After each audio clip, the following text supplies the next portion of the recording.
I myself, the producer of this podcast, is not eligible to diagnose anyone with a mental health disorder. This podcast is purely for artists discussing the mental health hurdles they struggle with on a daily basis. Enjoy.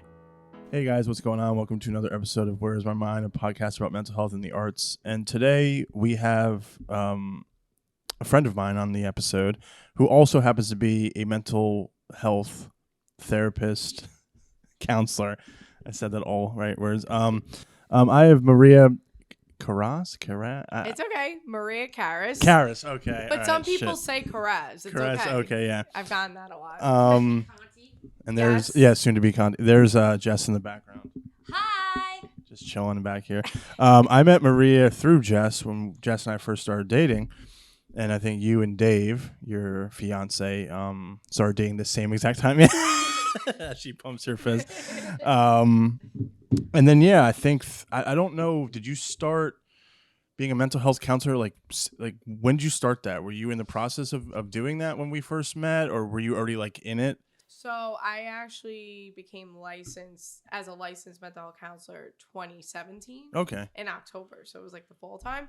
But yeah, when you two started dating, I was still getting my clinical hours. So How was that? It was a lot. It was 3,000 clinical hours we had to achieve and take a license exam. But you know what? It was a really good experience. And I mean, I'm sure they do that for a reason because they really want you to be ready for like the mental health field. So I think it is, as much as it's a lot of hours, it's also good because, you know, when it comes to this field, you want to make sure people are professional and trained and you're going to help people effectively.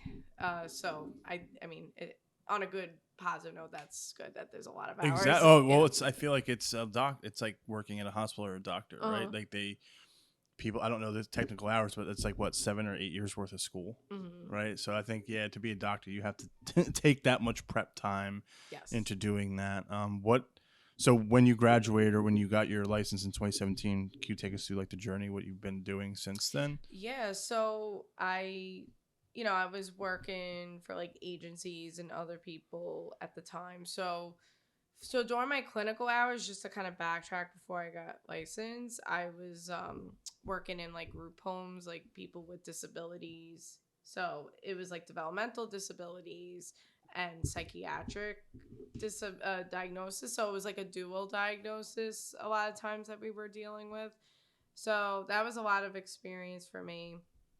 And also prior to that, I had internship experience in working with the elderly, working with the special needs population. And I also, oh my God, I feel like I'm trying to think of all my experiences. It's been a journey. How long have you been doing? Like, how long have you been in this, I guess, I don't know, would you call it an industry or like this field? Like, how long have you been doing? Well, the thing is, I started graduate school 2013. So I started my internship 2014. So wow.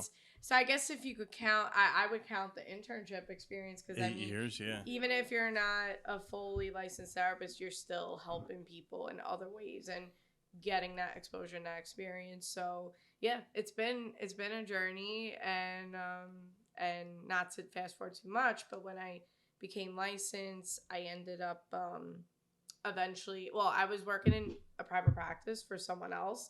So I worked with a lot of families and kids and teenagers. So it was a lot of younger people I worked with. But then eventually after that private practice, I ended up leaving that private practice and did drug counseling. Oh, so I wow. worked with a lot of teenagers with substance abuse issues and, of course, mental health as well.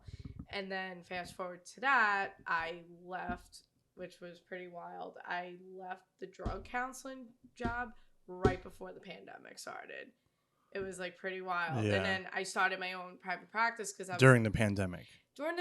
How was that? Oh man, it was like crisis mode like all the time, and you got to think too, like we were home a lot. So if someone was available at 10 in the morning or 8 o'clock at night, or like it could have been like off hours and you just wanted to help because I mean there was really no concept of time at the time. I so feel very busy. I feel like I remember, I might be wrong, I remember us they're trying us all trying to FaceTime or something like that, and you were Yeah. like, yeah, no, I have a call at like 8:30, and you look back now as we're 2 years into it, you're like, yeah, like there was no like 9 to 5. That was what I didn't really like about working from home, because people Right. wanted, like, I could work until 6 or 7. I'm like, it's not good, because we really didn't even want to go outside, actually. So you're just stuck at your desk or stuck in the mode of like, oh, from like 9 a.m. to possibly 8:30 p.m. because I don't want to say you don't have an excuse not to, but like there's that like cutoff of like, okay, these are the hours, and then you get to separate yourself from work and then personal. Yes. So I'm like you said, and then you just started your own private practice at the beginning, like right during the pandemic, right? Yeah. So technically, I started my private practice before the pandemic, but I was doing it on the side. Like I was doing part time, because I forgot to mention that I was working full time at the drug counseling agency, and then I was doing my private practice work on the side. Because a lot of times when it comes to like starting a business, like I guess the safer way of like, all right, let me start off on the side, let me see how it works. But everyone's different. Sometimes people will leave their job and then just go all out and do it full time. But I just wanted to be a little safe with it. Like, let me do it on the side. Let me see how this works out. Fast forward, when the pandemic happened, I was getting busier. I was like, okay, I think I'm gonna leave my job. It was scary, but I was like, I just had a good feeling about it. Then the pandemic hit, and I was like, oh no, like, is this a good idea? But then it ended up being the best decision after that, because I don't want to say this in a bad way, but a lot of people needed. I started therapy in September, and like 9 months into or 6 months into the pandemic. Wow. Knowing somebody in the mental health world, knowing somebody who knew those people was beneficial for me, and I think that leading me into therapy then led Chris into therapy. Chris and I were shoved into a living situation. Not shoved. We were moving into with each other in January of 2020, and then all of a sudden it was you're stuck with each other. So you're going from seeing each other Friday, Saturday, and Sunday to now seeing each other every day, but having an out. You could go to your parents' house, you go to your friends, you go work. And then all of a sudden, bam, lockdown happened, and we were stuck with each other in the most loving way. And you come to a point where you're like, how did everything change so quickly? So I can only imagine how other people felt and how your business skyrocketed. Because I feel like Dana, who is the owner of the private practice that I go to, she was having a hard time placing people because of how many people she was having coming into the practice. Yeah, no, it's just, and I'm so happy that my referral ended up being a great experience for you in the long run. And I remember you coming to me at that time, like, could you please help me find someone? And I thought of Dana, because I know she was doing well in her practice, and I just had confidence in her, and I knew she would have matched you with the right person. And She did. and I actually used to work with Dana. It was the private practice that I used to work at, so that's how me and Dana met, which I'm gonna definitely have her listen to this episode. I've been trying to get it. Actually, I was trying to get my therapist through there on to talk, and she's like, it's a conflict of interest. I was like, is everyone there as a conflict? She's like, yeah. I was like, damn, okay. As I always break the fourth wall in these episodes, I always tell the guest, or I asked the guest, like, what would they like to talk about? And you said you wanted to really, like, I think, as we were just kind of like, I think it was over dinner when we were at Basilio's or something, but we were just like chatting about it. And you're like, well, what I always think is really interesting about like artists and them dealing with perfectionism, because I think that's something that's not ever talked about. Like, that's not like when you said that, that really resonated with me. But really quickly, before we get into the topic, what made you want to go into this field?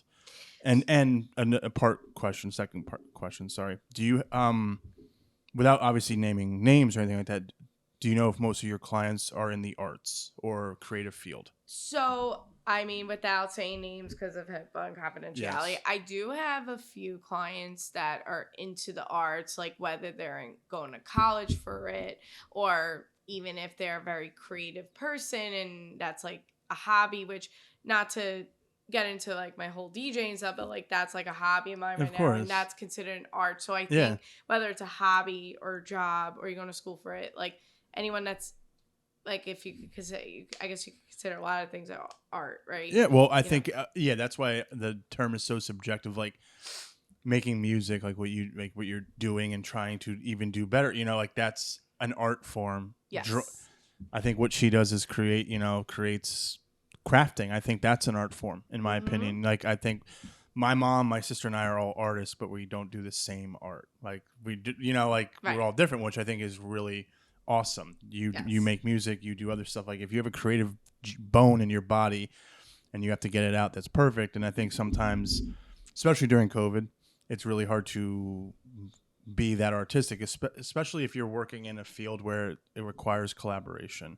Yes. I don't know if is music like what you're doing, making music. Is that just you in your room, like doing it by yourself, or do you like collaborate with people as well? Like what was? Yeah, so I'm in the process right now. Like it's been still a hobby of mine. It's been actually like my dream. Like my dream and like my outlet, and it's been helping me mentally, and also just it's something I always wanted to do, whether it's for fun or for money. Like either way, like I just always see myself doing it. And I'm in the process. I actually one of my friends asked me, could you DJ in my backyard? And my sister's graduating, so that's cool. Gonna be next month. So I like the idea right now of just kind of like that word of mouth, like backyard party setting, because it's not like I've been doing this for a very long time, but I have experience of learning it for over a year now and doing that, so I definitely feel confident to like do a backyard. But even so, even if I wasn't doing a backyard party, just the idea of just creating different mixes and putting different songs together is like very creative, and you definitely get lost in that, and it's definitely I don't know if you've heard the term like an altered state of consciousness, like kind of like you get into that, it's like a good feeling, like it's kind of like how people cope with certain things, like let's say even meditation, like meditation's like a good like altered state of consciousness, right? So like people, when people really meditate, they get into that really relaxed, calm state. And as far as like I kind of, even though it's DJing is obviously different than meditation, but it could feel that way, like when people get into that older when state. you get lost in the zone of I guess like you said, creating something, writing can do that.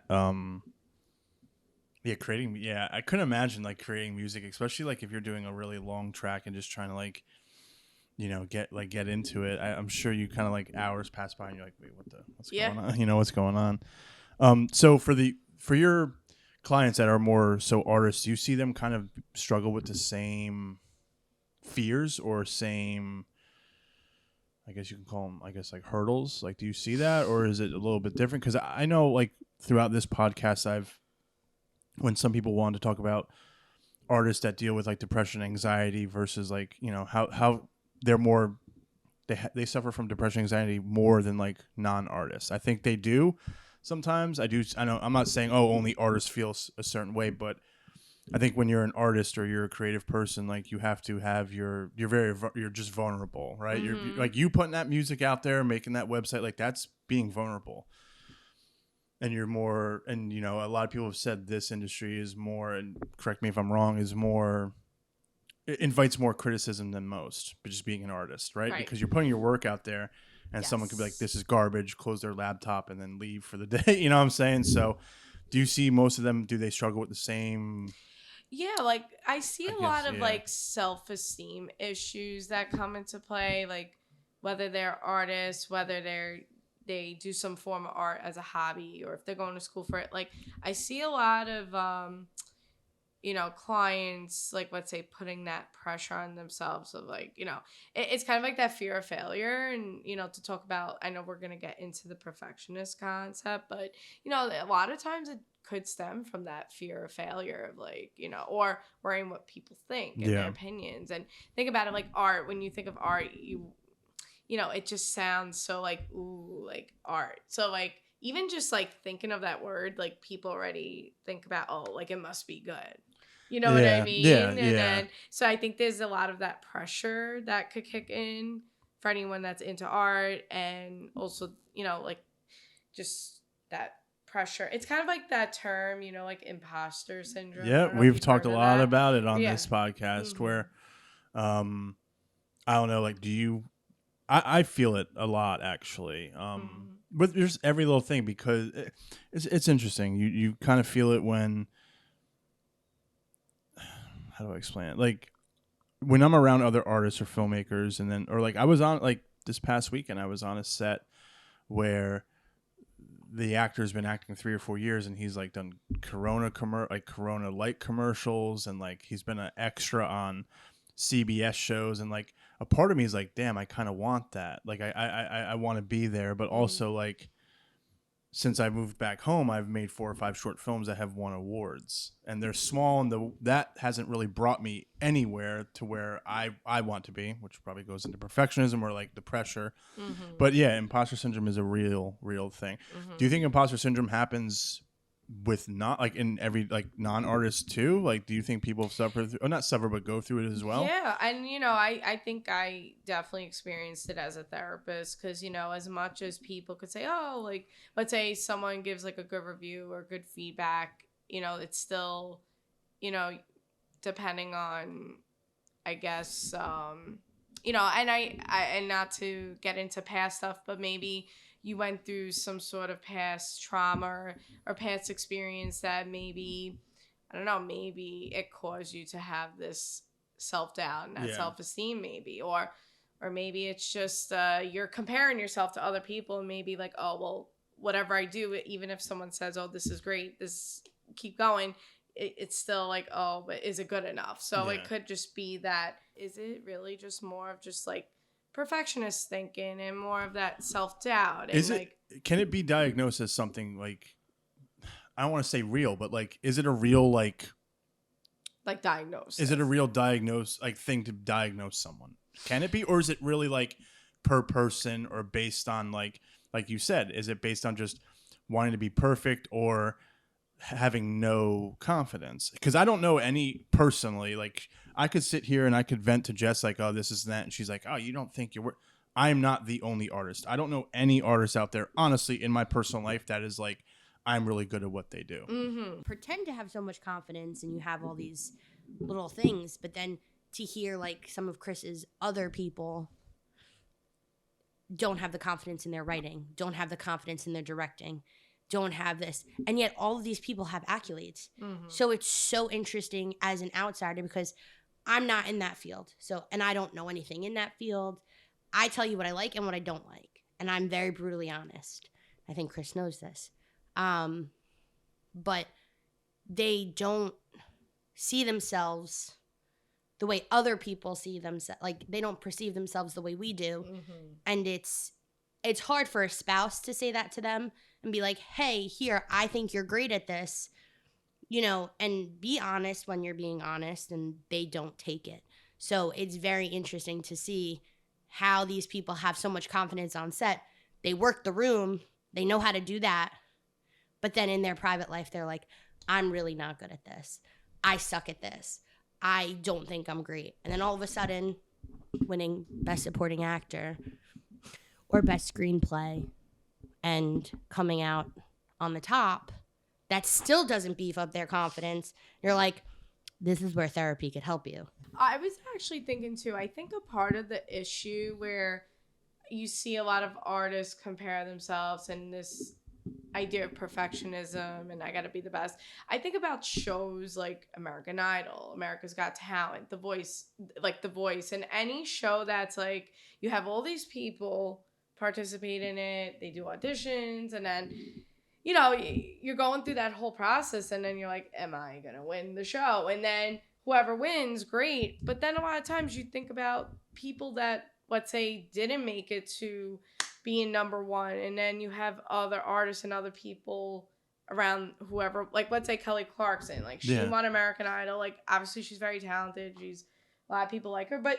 there was other people that were performing with her that were really great too, and I can't think of people right now, but I think there's this, and I think back in the day, like think about ancestors, think about how music and art is just part of being human, and like depending on the culture, and you just think about it it's just like it could be a part of everyday life. And then people pay this amount of money to see, let's say, Andrea Bocelli perform, and he's amazing.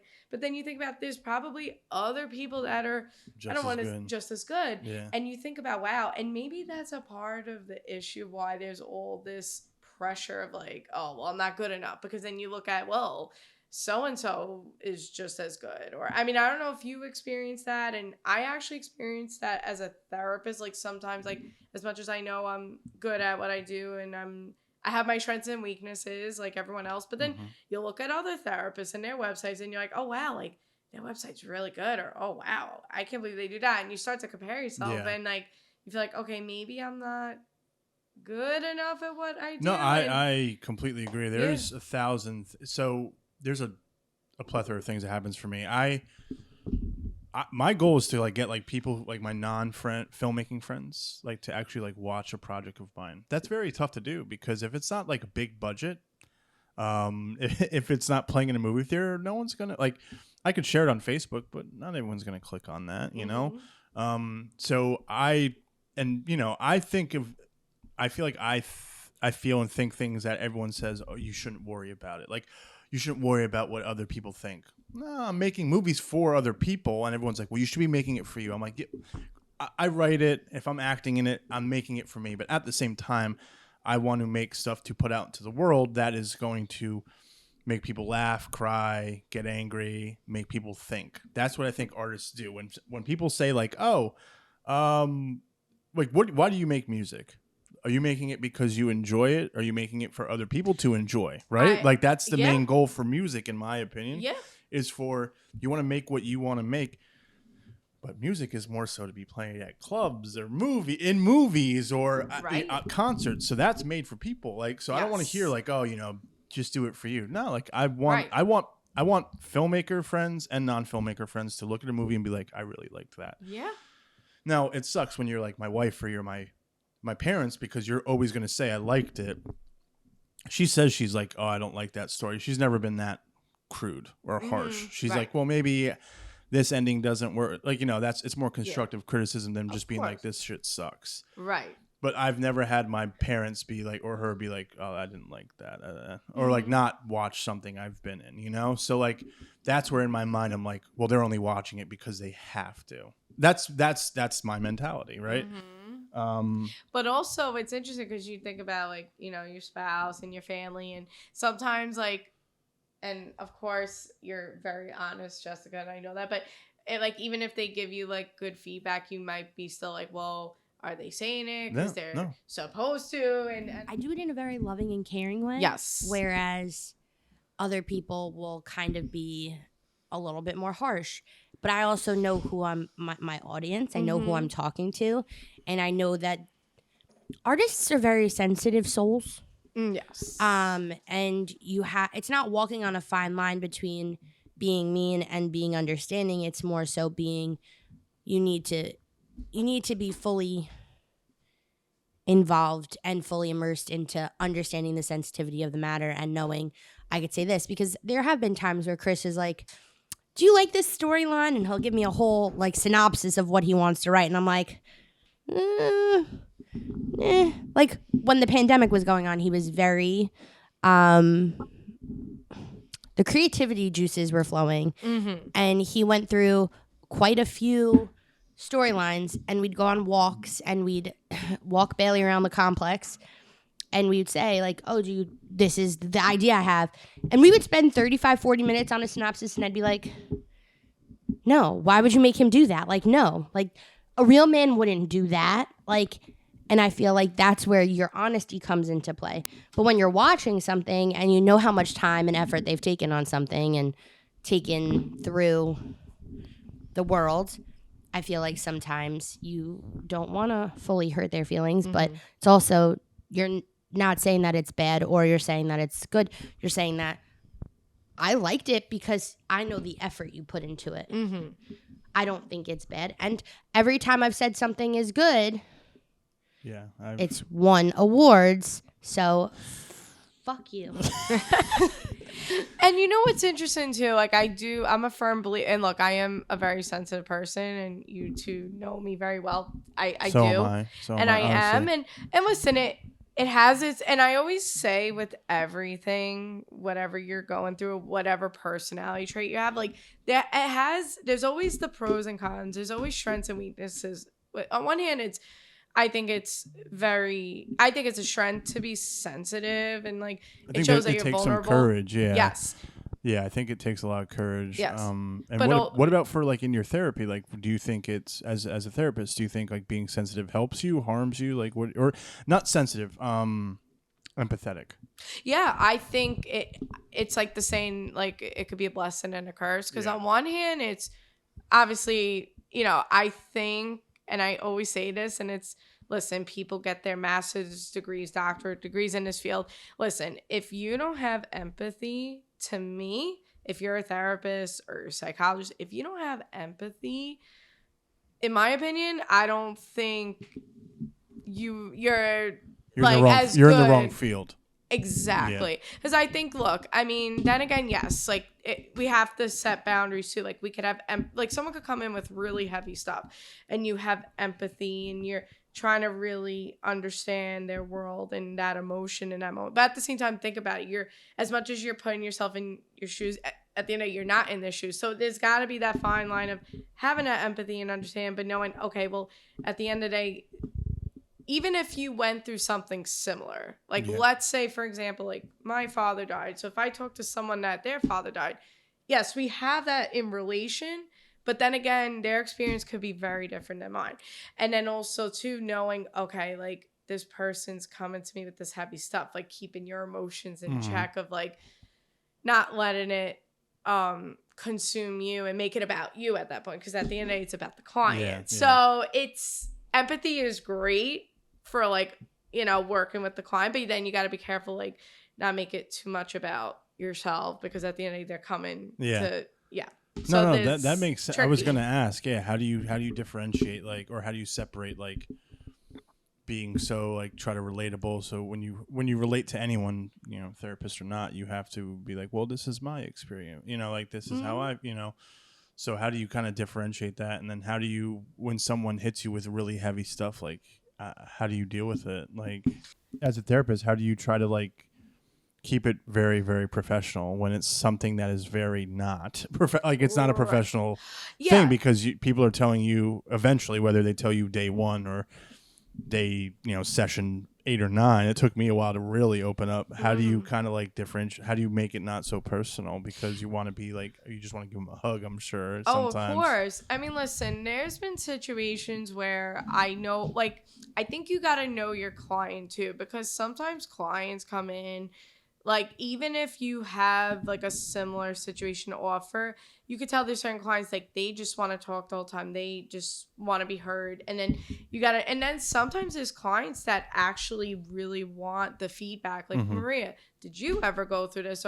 So I feel like when you have a client that's really curious and eager to know, well, could this person relate to me at all? It makes it a little easier for me to be like, obviously, I don't overly self-disclose because I don't want it to turn into myself. But if there is a situation like, oh, well, you know what? I went through something similar and this is how I handle it. Because sometimes like people, they want to look for those tips and those strategies. Like, and a lot of times when you think about it, when you're being vulnerable with someone and they're pouring out their emotions, like they're kind of hoping, well, I hope this person will get me. And I hope like they're, so I think the client really appreciates when you are being human and not acting like so stiff, like as much as, yes, you got to be professional, but also it's kind of like, I don't know if this sounds unprofessional for me to say, but sometimes like I think there's certain clients, like they kind of look at you as like a professional friend. Like,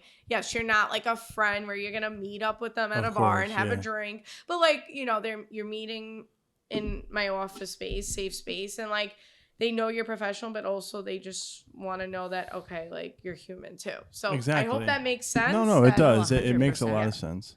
That's why I love my therapist. My therapist and I are the same exact age.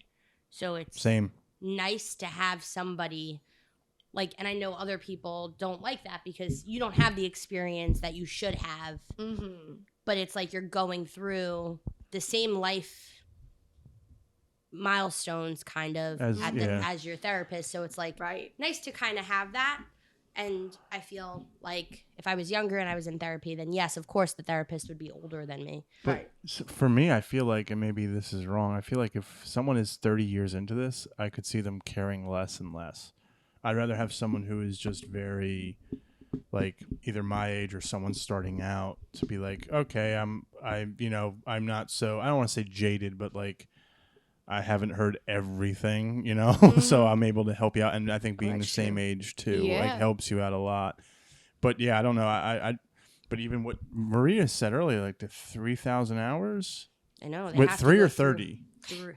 3,000 hours. Like, so I'm just saying, like, you're going through all that. Like, it's not just like, hey, I'm going to school, and then they give me a certificate, and then hey, like, just good luck. Like, it's not like what I went to. Like, they're hearing a lot of heavy shit. Man. Yeah. I went to my internship was only for 92 hours, and it really isn't. I didn't have an internship. Oh, so. okay. Yeah. But 92 hours on a film set that could be like a week.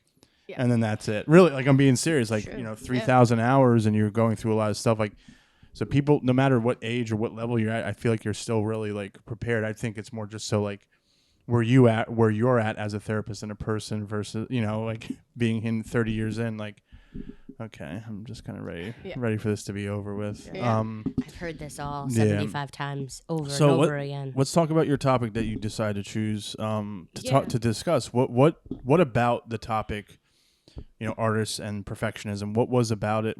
What about it, like, kind of drew you to wanting to talk about it? And I'm sorry, and I don't mean to, like, change the topic again. There's ahead. just a really good point I want to bring up of what you said, and then I promise we'll segue into the perfectionism topic.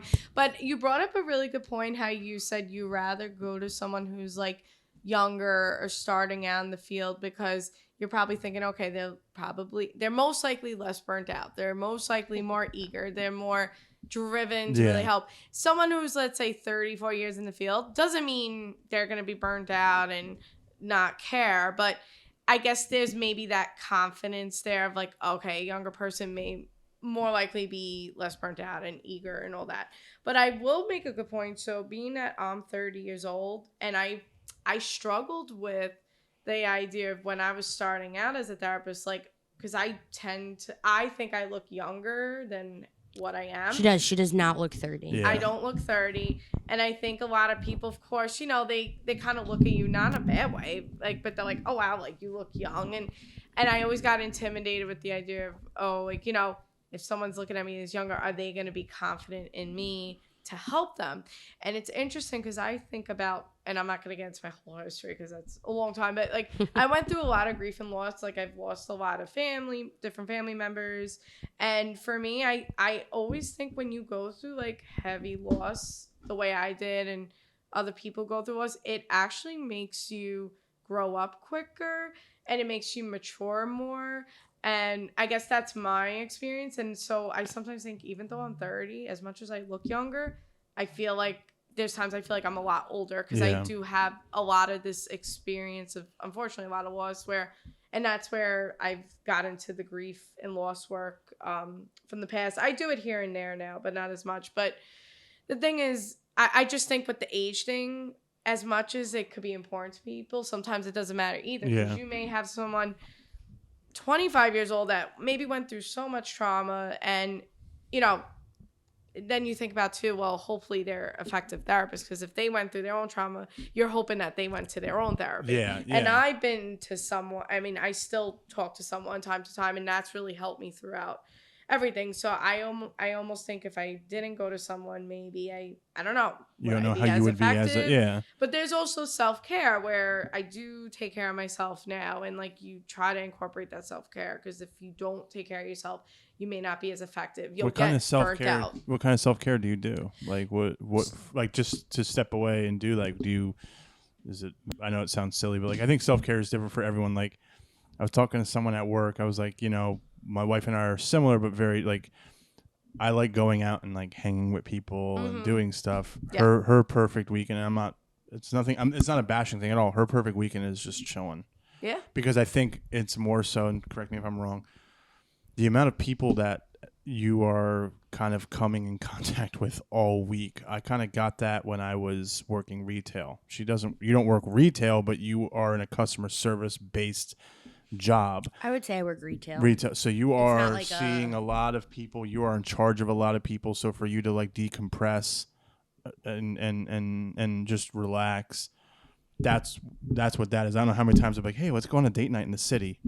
She's like, I work there 5 days a week. I'm not going in there for like, but joking around. But there was some truth to that. Like, why would you want to go back to where you work on for date night kind of thing, you know? But yeah. So what are some things that you do to kind of like decompress during the weekend, or like depending on how your schedule is during the week? Yeah, I mean, music is definitely a big part of me, and I think that's really been my self-care. Even before I started DJing, just like listen to music all the time has definitely been my go-to. And recently I started like going to the gym here and there, and I'm not putting pressure on myself to have to go constantly, but like when I need it, it's a good endorphin rush. And so I've been trying to do things like that, and that's been really helping me, and I feel like it actually helps you even be a even better therapist in that sense, because if you're burnt out, if you're not in a good mental state, people like, as much as you could hide it, people could pick up on your energy, like if you're off or there's something. Yeah, I mean, look, we're only human. We could have a bad day, like let's say you get a bad phone call and then you're going right into work, and that's like the worst feeling when you're like, oh crap, I have all these clients now and I have this thing hanging looming over my head. Yeah, and it's so hard, but you have to almost like, all right, let me put it, like, I can't deal with this now. My clients are priority right now, unless if it's a family emergency. Of course you gotta like, all right, I gotta cancel. But overall, if it's not an emergency, you have to be like, all right, I gotta be there for my clients. And it's not easy. You gotta really separate that. I couldn't imagine it. I think it's like one of the hardest things I could imagine to be a therapist and then dealing with everything going on. It's just wild. Oh yeah. You have to really compartmentalize everything. There we go. Sorry. Yes.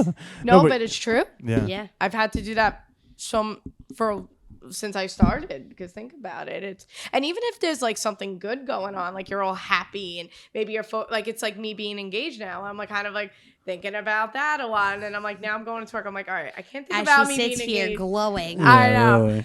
With a ring on her finger. It's so funny, Dave, when he listens to this, he's gonna be like, aw. But anyway, like the point is, like, you can't be going into work like super distracted, even if it's like a happy thing. You gotta be like, all right, it's about my client. That's an interesting point too. Yeah. Actually, I didn't even think about that. Like if you're in a really good mood and you're like, man, this is great, and like now I gotta go into someone who now a client's gonna come in and tell you that like her puppy passed away. Yeah. Or how do you deal with that? Right. It's like, this happy thing happened to me, and you're like, oh shit, now this is like, oh no, gonna damper the mood. Super interesting what you said about, and these are things I didn't think about when you deal with grief, and how it kind of changes, you know, I guess growing up, and you know, right now we're not like grown, but we're grown ups, you know, like we're paying bills and we're having babies and getting married.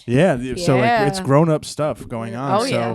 But I think it makes sense, like, and I talk about it in every episode, which I feel bad for the listeners, but like with my stepdad and his stroke, like I felt like there was a sense of me being like, all right, I got to step up and do stuff now, you know, and it really, really has been that has not been easy, because it's changed, to me, it's changed my entire family dynamic. Yeah. And then when I was about 20 or 21, like, you know, you're talking a lot about loss. I lost about like 4 important people in my life in 1 year. That will like get you numb to it. I remember one time I went to a funeral with Jess when we first started dating, and Jess is like, I just don't understand how like she wasn't saying, oh, how you're good at this, because you're never good at going to a funeral, but she's like, I don't understand what's going on. I was like, I'm going to be very real with you. Like, I lost 4 people in 1 year, and the 4th person was my dad's mother, my grandmother. At that point, when I went to her funeral, I cried because like I saw my dad cry for like the first time ever, but like I was so desensitized to it that it was just like, oh, another funeral, you know, like, and I'm not trying to make a joke about it, but it's like you get desensitized, and like we're in a really weird time now in our life, like, you know, not to get too personal, like things going on in Dave's life. I told my mom's like, your 30s are sometimes your best and your worst, because you're seeing your friends' family go through it, or your friend, you know, you just see a lot going on. She's like, so as much as I loved my 30s, I also hated it because of everything going on. Yes. And it's just very much like I feel like every age group you go through, you're kind of like some serious shit just happens, yeah. you know? So Absolutely. but it makes you kind of like, you want to talk about someone who had to grow up quick. Like I felt like, you know, Dave as well, you know, it was absolutely. It was crazy to see. And then Yeah. just like on the flip side, like, you know, my parents finally like meeting him and seeing him, and my mom's like, I can't believe how like not carefree, but how happy he is. Like just that takes a lot of strength in my opinion, you know? So, absolutely. But yeah, no, I look at him as like a pivotal person in my life to like, wow. He's in my eyes, and I think Chris too, he's just somebody who is so strong and so happy and will make anybody else happy in the wherever he's looking out is. For your like, yeah, he'll be always. at your house being like, and you're like this too. Yeah, Maria comes into your house and starts offering your mom. She starts hostessing everybody else. She's like, can I get you a drink? Can I get you some coffee? You need that. I think you need when stuff's going on. I'm sure he's had his moments, and people have their moments of weakness, but yeah, it's just it's just nice. I don't want to say it's comforting, but it's nice to kind of see not everyone. Like there's always that like diamond in the rough that like he's like, you know, like, yeah, I wish like they were around for like some important stuff, but I'm still happy I got to spend time with them. Like that's important, because a lot of people, such as myself, is very much like I don't think I've been able to crawl out of that hole I had since like my stepdad like had a stroke. I really don't think I have. I think like when I'm with people, I try not to be like sad boy, but like it's everything I think about. I haven't been able to create as much. You could say this is this is more a different art form, but I'm talking about sitting down and writing and kind of clearing my head. It just hasn't felt like that. So I get where you were saying. You're a perfectionist. I guess. I don't think it's, would you say it's a perfectionist, or would you say just grief is, I'm trying to work with grief? I think it's both. Yeah. I think you try to write and you start to write and you say, fuck this, I'm not good. Like it's not good.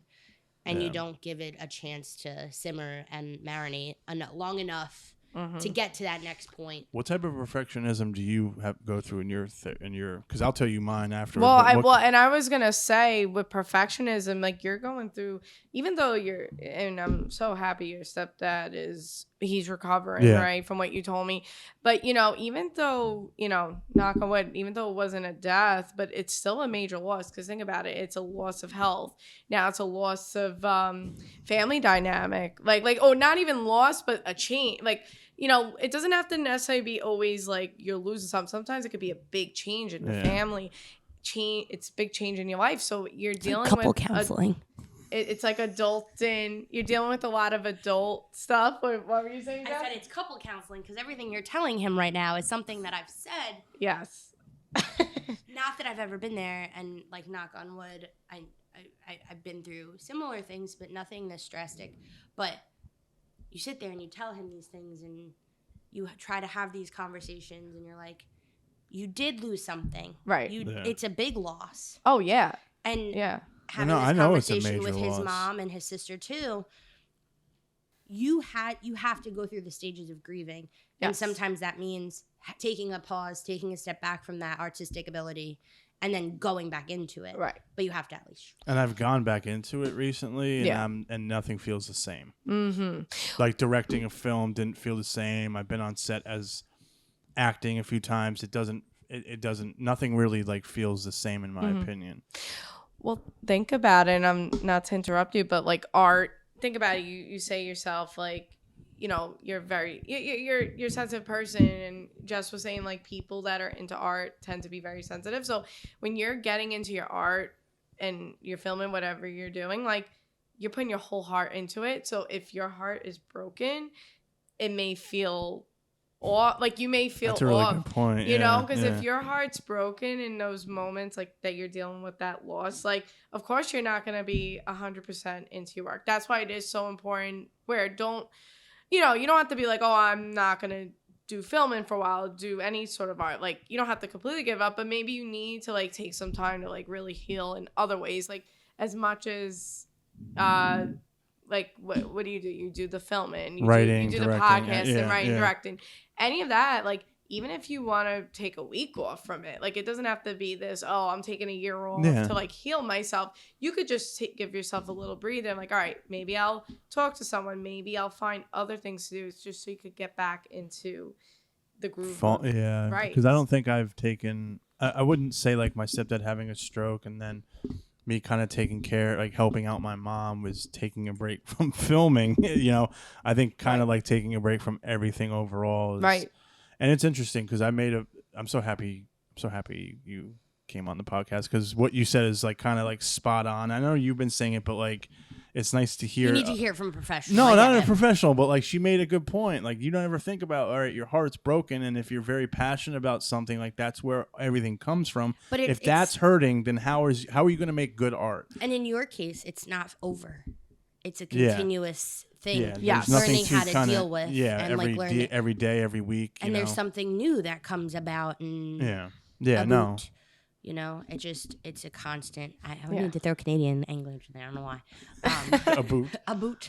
But no, you make a really good point. Like even I made a Facebook post a while ago about like I wish I could take all this like grief and anger and sadness and turn it into art. And a lot of people said kind of like what you said in the sense of like you will get there. Like my professors, my ex-professors, they were like just take your time, like trust it, like you know, or my friend Katie, she was like, take time to grieve, like, and then you'll get there, like trust, like, and she's 10 years younger than me telling me that, you know, but like, you know, but it's, and everyone's saying it. It's not, I'm not sitting here saying, oh, I'm not, and she thinks I don't listen. And you know, she thinks maybe I'm not listening, and maybe because when she says it, and I'm sitting and I'm quiet and I'm letting it mull over in my head, that doesn't mean I'm like not acknowledging it. It's just like there's things that sometimes you don't want to hear.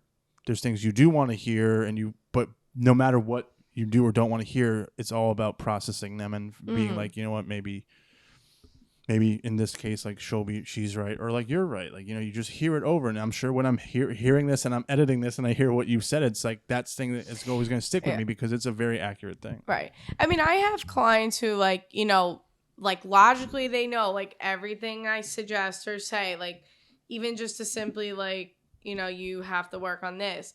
Like they'll say, yeah, I know that, but like if their heart's still broken and still like, it's like, I always say like, you know, you could, what's that expression? You could bring a horse to the water. Yeah, but you can't make him drink, right? Can't make Something them like drink. that. Yeah. So it's like, you got to be ready to be like, okay, like I'm ready to heal. But the thing is, maybe you're also being, besides all the loss you went through, maybe you're being also hard on yourself in your art. Because think about it. Now we could segue into perfectionism. There we go. and you know, like you could be simply beside, like it's, and think about it this way. If you tend to be a perfectionist, or not to put that label on you, but even just more of that perfectionist thinking, think about it. It's like you're dealing with this loss, right?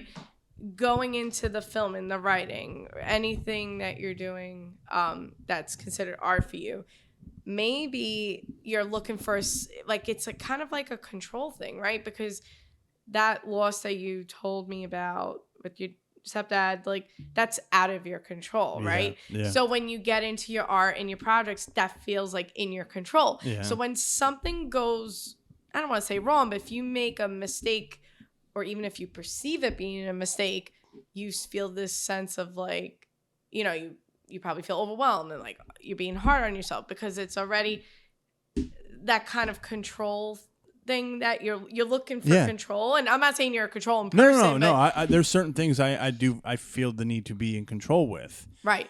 But, you know, being in a very serious relationship, and even like growing up, like my mom and stepdad would make things to where like I would have like is all led from anxiety, like not being in control. You know, you get anxious, and I think I've gotten a lot better. But yeah, the thing with like an illness or like a family member, something like that's out of your control, and then like you're saying, when you know, especially when you're doing like movies, and if you're the writer, director, producer, like you are in control of everything. So yeah, there's that like fine balance of like, all right, I'm gonna do something to try to like make myself be in control, but if things go awry, then it doesn't really work out.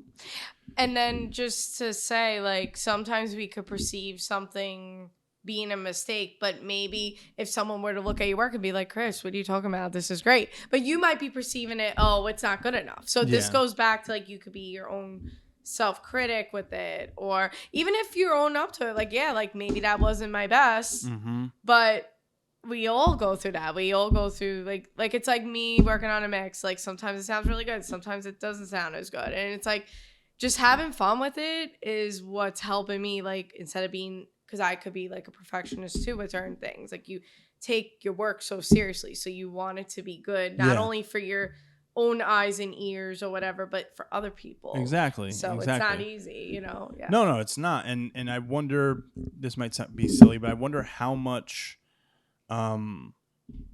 like how you are feeling during that day or that time goes into, okay, you know, like for me, like I work a 9 to 5, so I'm out of the house from 8 a.m. to 6 p.m. Yeah. I get home, you know, I want to kind of like day. veg out and chill. Yeah. But then if I do have to edit or something, like I try to spend most of my time video editing or editing the podcast on the weekends when I don't have anything else kind of clouding me, you know, anything else to really worry about, anything else to quote unquote stress me out about. So, you know, I think it's also like how your day has been. Like, when you make your music, are you making it weeknights, weekends, days off? Like, it depends. Sometimes I'm doing it in the morning, sometimes I'm doing it at night. Because I mean, during the day is hard because with clients, but then you have the weekend. And it's kind of like managing that time too, because sometimes you're thinking, oh man, I have this priority, like I have to attend this, or I have to do this. Yeah. And then as much as you want to work on your project or your art, that could be hard trying to balance, you know. Yeah, I think the morning might be. Everyone says the morning is good if you wake up early, because you're still like your juices are really flowing, especially with writing. Yeah, I'm sure like with making music, your juices are really flowing then. And I know you kind of sent me a few articles to talk about like, you know, is perfectionism, does it help or hurt artists? What do you think from like your outside perspective, and not even just artists, like it could be anyone, like just to be the perfect person, be the perfect son, daughter, husband, wife. Where's the fine line of, okay, like actually like teetering like and going over that? Like, do you think it's helpful or harmful? So it's interesting, like when you kept on saying perfect this, perfect that.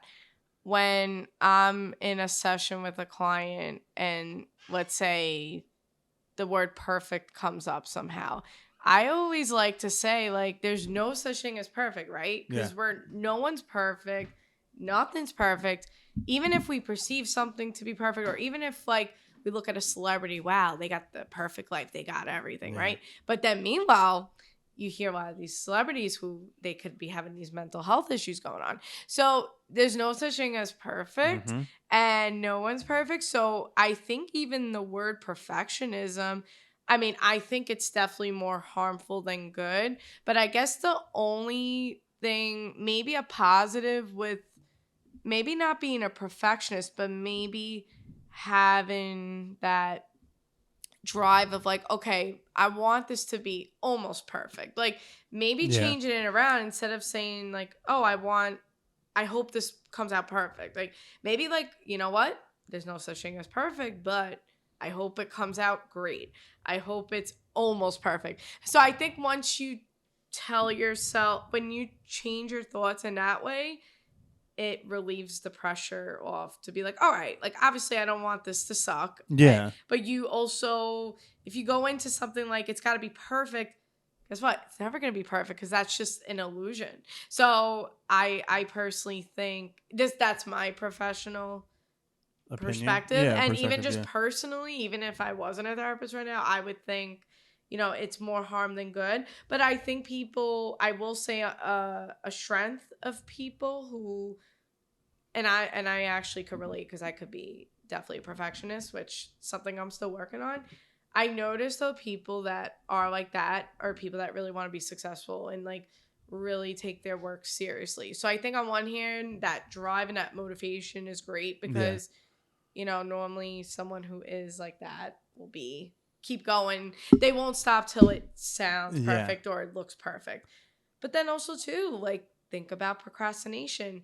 If you're a perfectionist, let's say, maybe you have a habit of procrastinating, like that fear of failure, like, oh, I hope I'm not going to mess up, so let me put it off for now. Like, I don't want to face that. Where does, in your mind, or if you know the answer definition, where does procrastination really stem from? Or is it just multiple sources or answers? Because a part of it, there's difference between like being procrastinating, like doing chores versus doing Writing. like, you know, writing, or finally sitting down and like making that first mix. Or so what does it always, because I think procrastination gets like a bad rap or bad tone. It's more so, I think sometimes it stems from, well, it, like I said, chores, I think it would, I'm speaking for me, for chores it stems from just being lazy.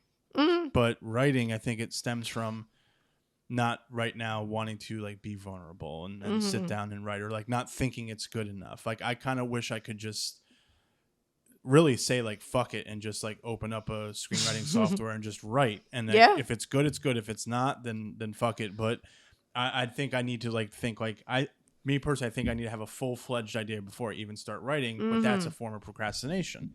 Well, that's my question. What is holding you back? Like, I guess, like, if you said something like, oh, you're kind of like, sometimes I want to be like, fuck it. And you said something about opening a software. Like, so like, I think if I have an idea in my head and I ask Jess about it, and half the time Jess is like, yeah, it's good. Like, why are you asking me? Like, just go do it. And it's nothing like, she's not brushing it off. It's just like, just go ahead and start it. Right. You know, I used to tell everyone like, oh, I have this idea for this and this, but I never finished it. I never even started it, actually. And I think it is that fear of like, you know, writing it and then it just being maybe an idea versus like just like one solid idea versus like a whole story. I think that might be my fear, or just like not wanting to sit down and write because it's like, what if it's not good? If I think it's not going to be good, then like I feel like it's a waste of my time. So your thing is, if it's not good, or at least if you perceive it as not good, remember, that's why I keep on saying, because sometimes you could perceive something not being good, but everyone else may like it, right? But either way, whatever your experience of like, oh, what if it's not good? That what if you're almost oh, if it's not gonna be good, then what's the point of doing this? Like, why am I wasting my energy? Like, you're kind of thinking in your head, if this isn't gonna be good, it's gonna be waste my time. But also that's the obstacle, that's the barrier. Because think about it, like, also maybe you have to go into it like, okay, if it's not gonna be good, I could always try again, or you know, or maybe it'll be really good and you have nothing to worry about. I guess it's kind of where you're feeling it, like how you are in that time you're trying to write it. Right. And it stems back to what we discussed about like trauma and grief and doing all that. Like, I feel like before I had a lot of stuff going on in my life, my brain was a lot clearer. But I don't want also that to be an excuse, you know? Like, I think a lot of people who suffer through a great amount of grief and loss and trauma, they're able to, you know, you're still able to find a way to make music. I mean, listen, I mean, and everyone's different. You're right. But it's just like, I look at like my peers. I'm like, well, if they're able to push through, then like, why can't I? Like, what's, you know, what's kind of holding me back, so to speak? That's how I feel anyway. I mean, listen, everyone has a different experience. I'm a firm believer, like, if you know something's going to help, like, okay, so with your projects that you always tell, you know, that you've told me about, you know, in a time of loss and a time of grief, like, those could be the best times to get into a project. Yeah. But at the same time, like, it's like what we talked about earlier. If your heart or if you feel off, I think that could be a sign of like, all right, let me take care of myself first, whether it's physically, mentally, whatever you have to do. But also, too, not to put off your projects. Don't procrastinate so much either, because your projects could be something that could really help you therapeutically. So the DJing for me, like, I went through some major loss recently, and for me, like, there was times I struggled with it, but then there was times where it really helped me. So I think it's almost like, to look at it realistically, sometimes you're gonna have a good day with it and sometimes you're gonna have a bad day. But even in the bad days, you just be like, all right, like, as long as I'm having fun with the process. And I think we get so hard on ourselves where, think about it, we went to school, right? We started out in elementary school. Like, everything is like, all right, you have to study to get this grade. Like, everything has to be, you got to do this to get this. But why is, like, sometimes maybe we got to take a step back and be like, all right, like, do we need the perfect outcome all the time? Like, sometimes maybe a project, maybe looking back, okay, maybe that wasn't the best thing I wrote, but it was still pretty good. And got me to where I need to be. Exactly. Like, maybe don't, and I don't want to say don't be hard on yourself, because, like, we're only human. Like, we're going to be hard on ourselves time to time.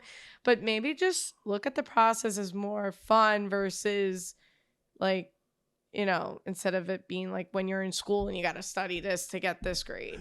Yeah, right after college, that was a thing I struggled with, was being like, oh, I need to make it like, I need to make it look good because someone's gonna, like, if a teacher's going to critique it. And now I'm more so like, let me make something that I think looks just cool, like, or is going to be cool, or be funny or be serious. But style wise, it's more so like what I find interesting. And the last thing before we kind of like wrap this up, there was another point that I think you sent me, or we wanted to talk about, was, does perfectionism, does it kill creativity or does it feed it? Now, I don't know. I look at some of my favorite artists out there and athletes, like, Kobe Bryant, Michael Jordan, Kanye West, Michael Jackson. You hear a lot about Michael Jackson was a perfectionist. Mm-hmm. Or he would make you, there was 38, David Fincher, filmmaker, like, he's done like 99 takes of like one single scene. And it's like, yeah, because that could also really exhaust the performers in the movie, or like, Kobe Bryant, Michael, like, all these athletes sacrificed family time and other time to be like the perfect player. Mm-hmm. Now, to me, everyone I named is like the greatest at what they do in their like Kanye and Michael Jackson in their genres, in this, Michael Jordan and Kobe Bryant in their sport.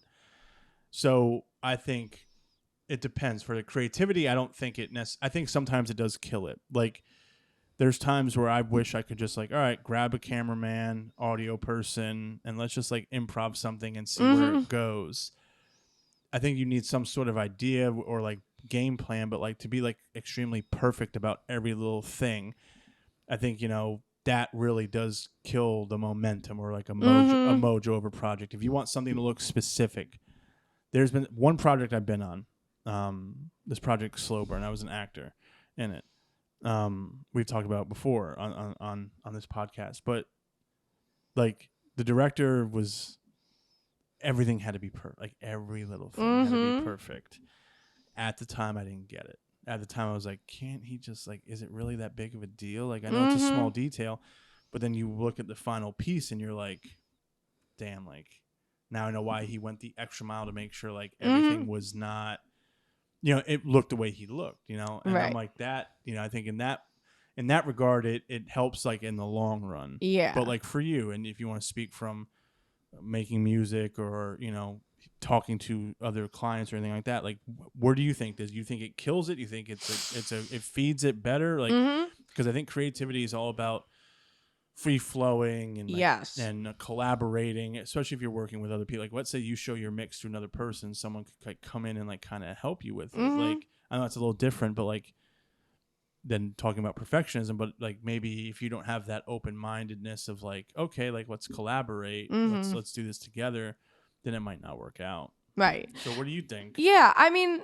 I think there's gotta be, I'm a firm believer in balance in anything. So like, I think on one hand, obviously it could definitely be harmful, because if you're too in your head with it, it also, first off, if you're too much in your head, it's not going to be as fun. And also, too, it could be noticeable, if anything, but then on the other hand, I think look, you don't want to get into a project and be like, whatever happens, happens. Yeah, no. Like, you want to take it seriously and you want to work hard on it so it sounds almost perfect. And I think the problem is it's the word.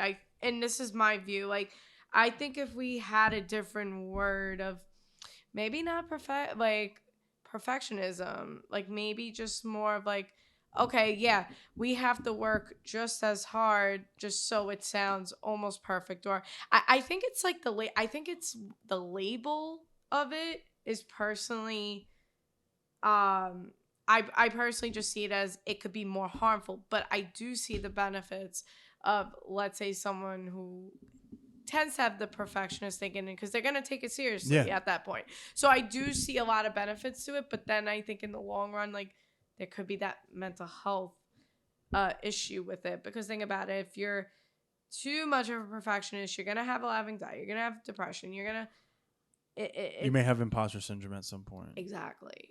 So I think there's got to be a balance. I think on one hand, yes, like don't just be like whatever happens, wing it. Just think about it. Like when you called me the other day, you know, you're like, you want to get on this podcast? I'm like, sure. And then you're like, we talked about the topic, and then you know, even though you told me, yeah, it's gonna be conversational and free flowing, but I also even said, and this is, I guess, the perfectionist in me, like I'm gonna read up on some things. I want to prepare some things in my head.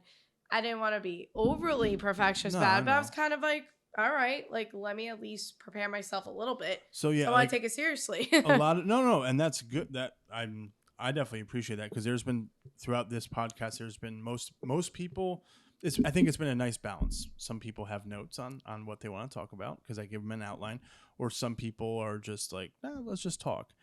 For me, I just wanted to kind of like, because kind of like Joe Rogan style, right? Kind of a little, or just kind of go into it, just because, you know, you are the first therapist on this podcast, you know, licensed therapist who can diagnose people, who can talk to, you know, can do all of that, versus like me talking to another artist like, oh, so what's imposter syndrome, you know? Right. And I don't want to interrupt. No. And it's pretty wild. Like licensed mental health counselors can't diagnose. Oh, I didn't know that. I know. And it's so interesting because a lot of people don't know that, but they're working towards like a diagnosed bill so we could.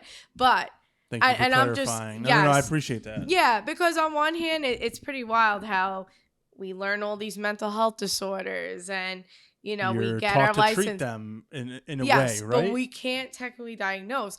But interesting when you deal with insurance companies. So if someone's coming to me and I'm going to bill them for 4 sessions, I have to assign a diagnosis. So even though we can't diagnose, but when you're dealing with insurance, we have to assign, even if it's like adjustment disorder. Like let's say someone coming in new and they're dealing with life changes, and I'll be like, okay, like it sounds like they just have adjustment issues right now. Maybe not full on generalized anxiety disorder or something like that. But I'm sorry, I didn't mean to correct. No, it's just for anyone listening. Sure. I wasn't sure. I kind of said that without even actually clarifying. That's okay. But that's very interesting. Yeah, it's pretty. I think it's so. What's the word? Contradicting. Yeah. It sounds like it. Yeah. But and what I was saying was, you're also coming from the point of view of an artist, like, because you're making music. Yes. You know, so it's really just, it's an interesting, you know, you know, like I said, people just saying, oh, let's wing it and talk about it, or versus, you know, people preparing. And I appreciate you being like, here are some links that I would like to talk about, like look over and see. But I just think like you're an open book and you're really good at talking. And then, you know, I'm being very serious. So like, I feel like I didn't necessarily need to prep, and it wasn't me. Maybe it was me being a little lazy, but it was just more so like I kind of want to hear like stuff off the cuff, because it's like if I give people an outline, they think that like, you know, if its outline is only like 3 to 4 questions or topics, like I want to talk more, like I want to, you know, branch out and talk a lot more about stuff.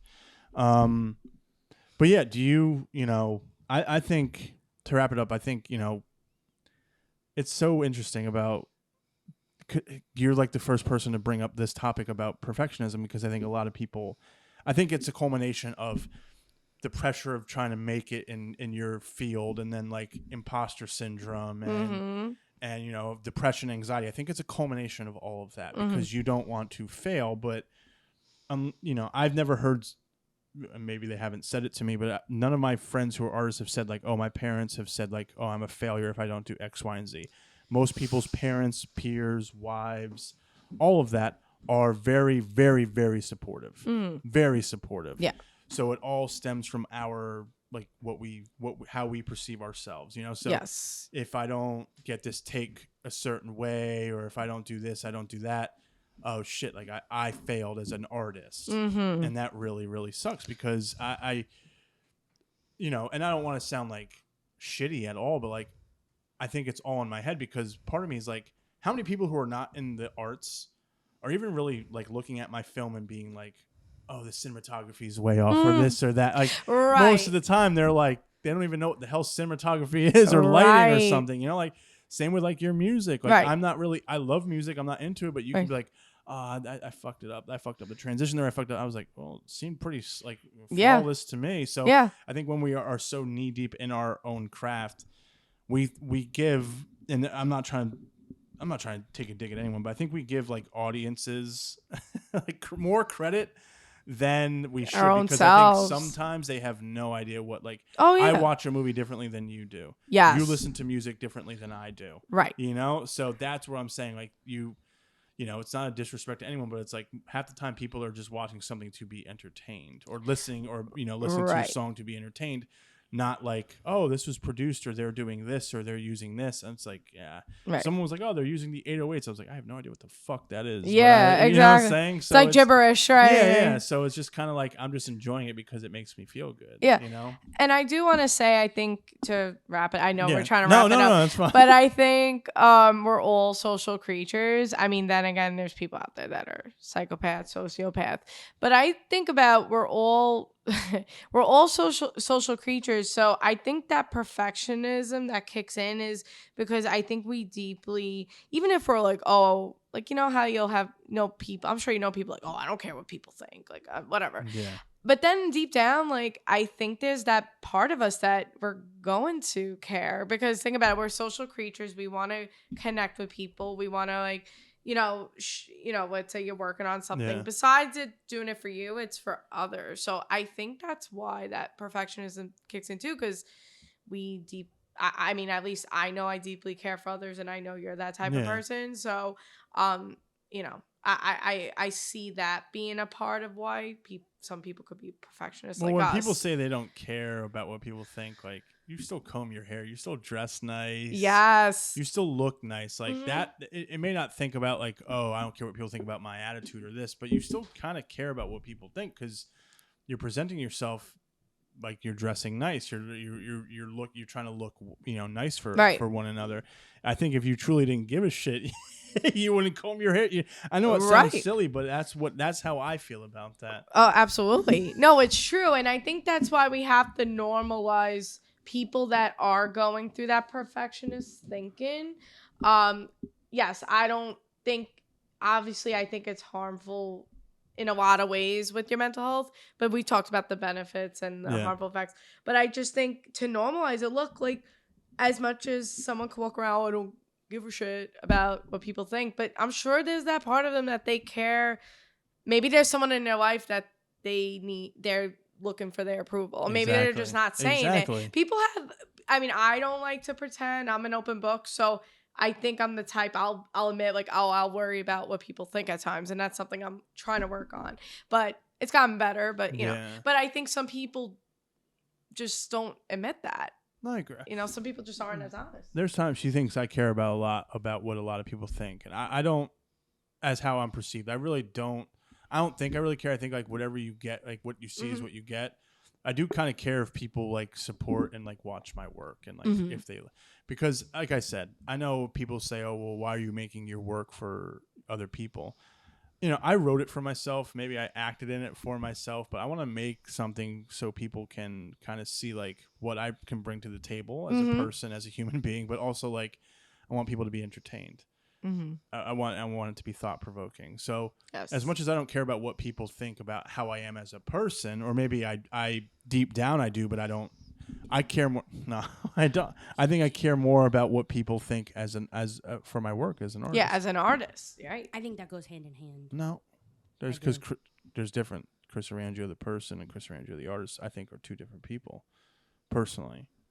I don't. If you don't, Batman. What? No, I'm just saying. Like I don't care what. If people don't laugh at my joke, I'm not gonna cry.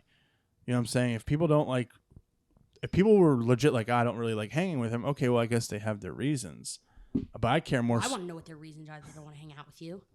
But I more so care. I'm just using it as an example. I just more so care about what people think about me as an artist because that's what I care. That's what I identify most with. Yes. And that's what what. What didn't is say with the anything. faces though? My face was flat. Like the earth. Are you? I'm I was gonna kidding. make a joke. Are you depressed? Because like when they say like someone looks flat, like Yeah, let's a dive mental into health your prof- shit because Now I'm analyzing you came in. you. Yeah, you came in out of nowhere after doing your I came in hair. like a wrecking ball. Yeah, and you're like, I oh, love let me it. chime in here really quickly. But no, that's how I feel. Ahima I has been talking I about don't me. think really. I don't really think I. You may see it differently. You may be right too, Maria. With like, oh, people that like care deep down. I care about like what my family thinks about me. I care if like if I'm making them proud, right? I don't want them Right. to be like, oh, my son, the fucking loser. Not that they're not like that. Right, Like, so right. I've worked really hard at not being that because in high school I didn't give a shit. Right. I was a D average student in high school. I'm not saying my parents were like, well, fuck him, I don't want, you know. Awkward. Yeah, well, not really, because now I'm in college. I graduated with a really good GPA. Like, I'm proud of you. thanks. But no, but seriously, like, I cared about like more so. I think what my family, I care about Yeah. what my family thinks about me. Yes. Like I think everyone is like that. But if my friends think like, oh, Chris, that wasn't really nice to say, or like, how could you think this way? Why is that your beliefs? Why do you believe that way? I don't give a shit. Yeah. Really, like we're still Yes. friends, right? Like I do not care. But I know I keep repeating it. As an artist, I want my friends who are not in film to watch my projects. I can't just say that to them because I feel like that comes You off just needy. did. And I My And producer's stressing me out. and I do want to say something as a compliment. Like, okay, even if you were a D student, I think about if you're like a true artist, like you always say, like maybe you got D's because maybe you were boarding school because maybe you wanted to do more artsy stuff. And why I did so well in you're right, because why I went to my mom said the same thing. My mom said the reason you were so good in college is because you went to school for something you wanted to do. Mhm. Yes, math and English classes, and I still Yeah. had to take, but my primary focus was art and film. Maria, would you like to kind of get anyone who's listening, if they are looking for any future therapy help or whatnot, do you want to give Yeah. out your information really quickly to Yeah, wrap of up the episode? course. So, you know, my business name is my name, so it's Maria K. K is my middle initial. My middle name's Kathleen, but anyway, Maria K. Caras, LMHC PLLC, because I want to protect myself. You know, Of in course. case not that anyone wants to sue me, but you know. Anyway, Don't sue her. She's too good. yeah, Yes. please don't sue me. Anyway, but so I'm self-employed, so I have my own little cute cozy office space, and I'm located in Staten Island. I'm in the Eltonville area, so for anyone listening that lives near there, I'm directly across from the YMCA. For anyone that doesn't live near Staten Island, I mean, I do offer virtual therapy, but the only thing with that is I am New York licensed. So like, if you live in Queens or Brooklyn or Manhattan, that's fine. But like if you live in Colorado, I mean, I don't know how that would work as far because I'm not licensed in Gotcha. Colorado. So that might get a little, you know. But anyway, I don't even know if you know anyone in Colorado. That was so random. But No, I don't. Not anymore anyway. yes. So anyway, I do have my little office space, and then of course, you know, like my DJ and stuff. That's right now a side thing, but my DJ name is actually DJ Spice Up Your Life.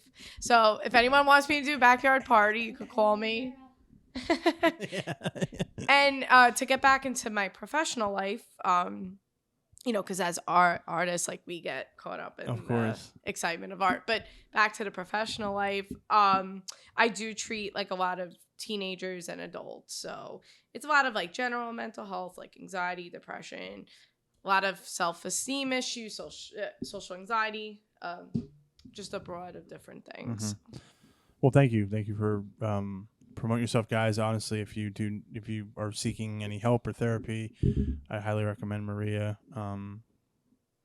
You're just so easy to talk to. I appreciate you coming on here today, taking time out of your weekend to do this, and I'm leaving this recording session with a lot of knowledge that you've said. I don't know if you are as well. Yeah. So thank you for randomly hopping on as well. Anytime they come on our podcast. My podcast. But yes, guys, until next time, this is Where Is My Mind, a podcast about mental health and the arts, and we appreciate you listening. Take care. Once again, this is Where Is My Mind, a podcast about mental health and the arts. I'm host and producer of the podcast, Christopher Orangeo.